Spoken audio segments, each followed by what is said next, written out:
If you want to really see something that's said, take a look at what happened.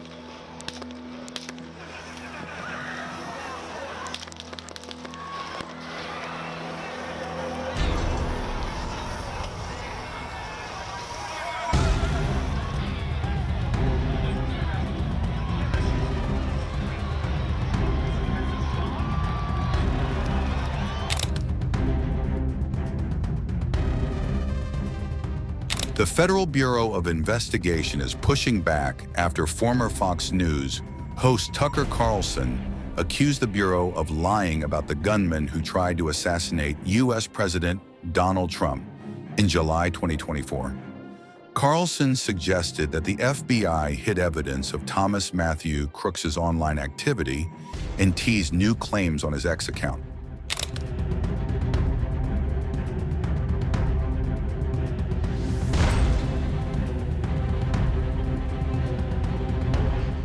The FBI replied directly, saying it never stated that Crooks had no online footprint at all. The FBI launched its new X handle to counter what it calls an avalanche of misinformation targeting its work.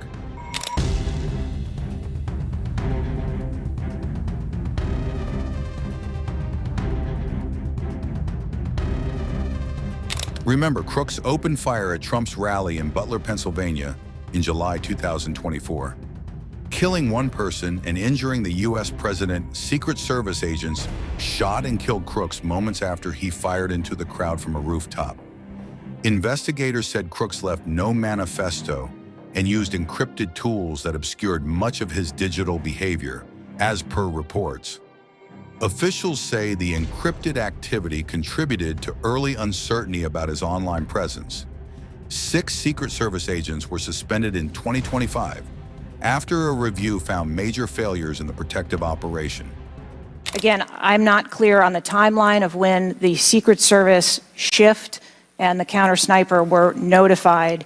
But earlier, Madam Director, earlier you said that the Secret Service would have paused the rally if they identified a threat. Correct. So why wasn't it paused? Because I have to assume that they did not know that there was a threat when they brought the president out on the stage. I feel like this is a breakdown in communication between local law enforcement, you all, and other actors at the rally. And again, as someone who's worked on these, I understand that there's multiple people with multiple decision, with the ability to make different decisions on the ground. I've taken over the last week, I've spoken with a lot of folks in local law enforcement in my district and across the country that I've worked with before, and other people have brought up concerns around being able to communicate with with Secret Service during these big events and having their flags taken seriously. I do believe that if Secret Service believed that there was a legitimate threat, that they would have paused the rally. My concern is before that something was flagged and it wasn't taken as seriously as it should have been taken. So I think this shows an issue with communication, and I want to know, Madam Director, what you intend to do to fix that, not in 60 days, but now. We're in the middle of a presidential election, obviously a former president who had an assassination attempt, another rally goer who was killed due to this gun violence. We now have a presumptive nominee of the Democratic Party who's also historic, first black woman to be running for president. And so I am worried about everybody's life. What do you all intend to do to fix this communication breakdown and making sure that you actually take what local law enforcement and local folks are saying more seriously? Because we take what local law enforcement relays to us seriously. Let me just be clear on that. As far as the communication, but not this time. We always trust our law enforcement partners and have a great relationship with them. We are looking at whether or not there was a communication breakdown. If that was the case, we will take steps to ensure that we correct that, because to your point, we cannot have a communication breakdown. Madam Director, does you mentioned that the perimeter of the event did not include the rooftop where the shooter was. Does your responsibility and the Secret Service's responsibility to protect the principal stop at the perimeter of an event? Our responsibility is to ensure the safety and security of the event itself and the protectee who is attending that event and the personnel who are protecting. So you would say the fact that the rooftop was outside the perimeter is not an excuse for what happened, saying that it was outside the perimeter of the event? I am not offering that as an excuse. Okay. Thank you. I yield back. Gentleman yields back. Chair now recognizes Mr. Fallon from Texas.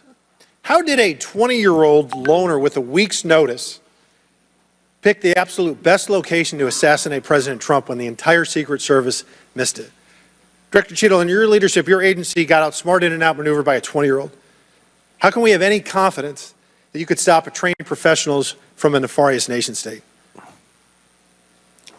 Those are absolutely questions that we need to have. I know they're answers questions, to. but the fact of the matter is we can't have that confidence. Director, do you have the ability personally, and do you have the authority to beef up security of any of your protectees? Yes, I do. Okay. So were you also aware there was a credible threat President Trump was facing? He was facing a heightened security threat to a foreign adversary? Yes. Okay. So given that there was an increased threat to President Trump's life, was he provided a full security complement akin to what a sitting U.S. president would receive? He was provided a full complement of security based on the threat assessment that we had. That's not my question. And the venue. My question is, if he'd been the sitting president, would he have had the same security he had on July 13th, or would have been beefed up? There is a difference between the So sitting he didn't. president So your answer is he didn't. and continuity of government and the responsibility So he that we did have. not. Okay, there wasn't a CAT team, a full CAT team on site. There wasn't counter surveillance teams on site. But this is the thing. You just said you had the ability to beef up the security. You knew about the threat, and you didn't. And that's as telling as it is chilling. We have satellite images from the Butler Fairgrounds. Have you visited the site? No, I have not. 9 days and you have not visited the site. You should have been there that night. Did you talk to, that evening, did you talk to the team, the heroes that surrounded the president? Did you call them that night? They were still operational work. So that's an answer is no. Did you call them the next day? President. Yes, I spoke with You them. called them the very next day, not the day of, or was it 72 hours after? I don't know the timeline, but I spoke with Okay, them because you're under oath. immediately I following. think it was 72 hours after. You waited 3 days. What is immediately clear is that there are a number of structures that need to be secured.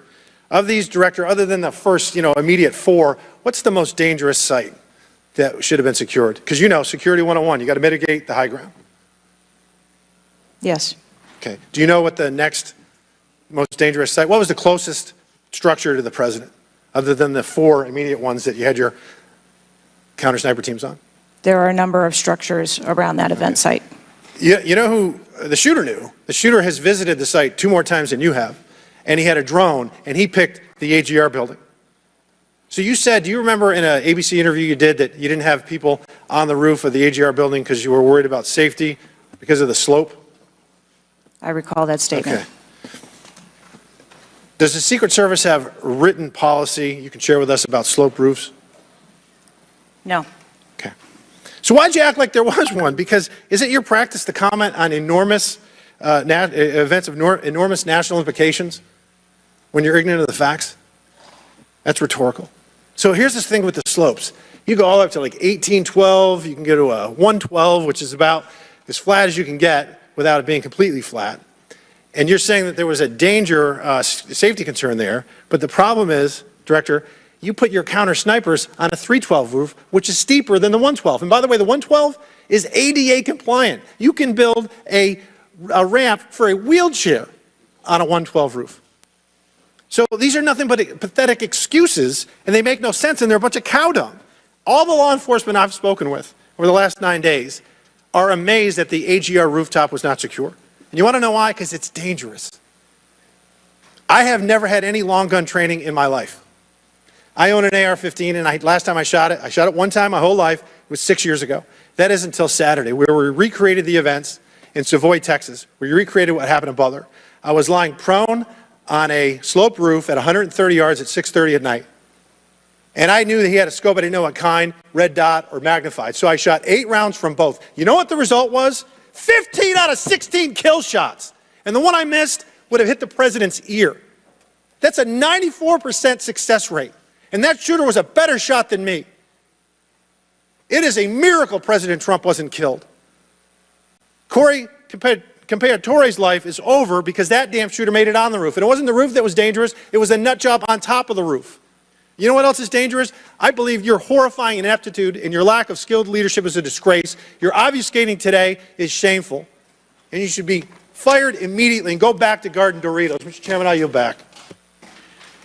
Chair recognizes Ms. Lee from Pennsylvania. Thank you, Mr. Chair. I'd like to thank the chair, the ranking member, for coming together and holding this hearing.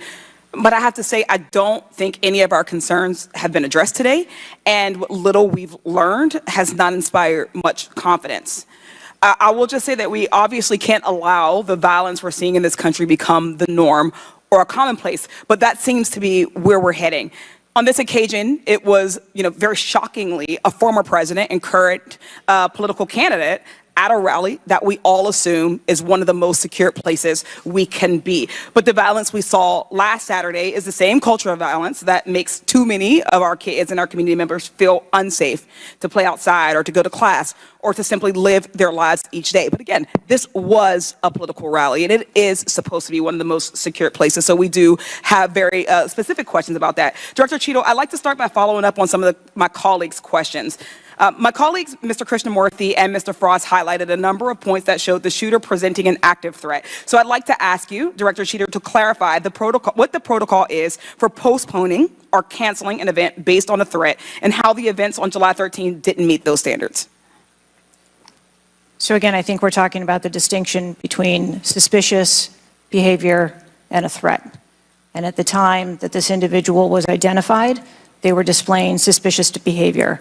I'm still waiting for interviews from the FBI to determine what it was that identified that individual as suspicious and what those behaviors were. To that question, does suspicious behavior vary between different events? For instance, if we have an event with a president, would there not be a heightened standard for suspicious behavior?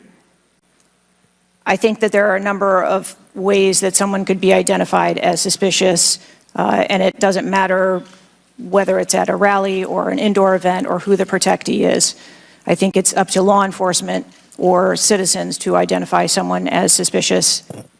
Okay, thank you.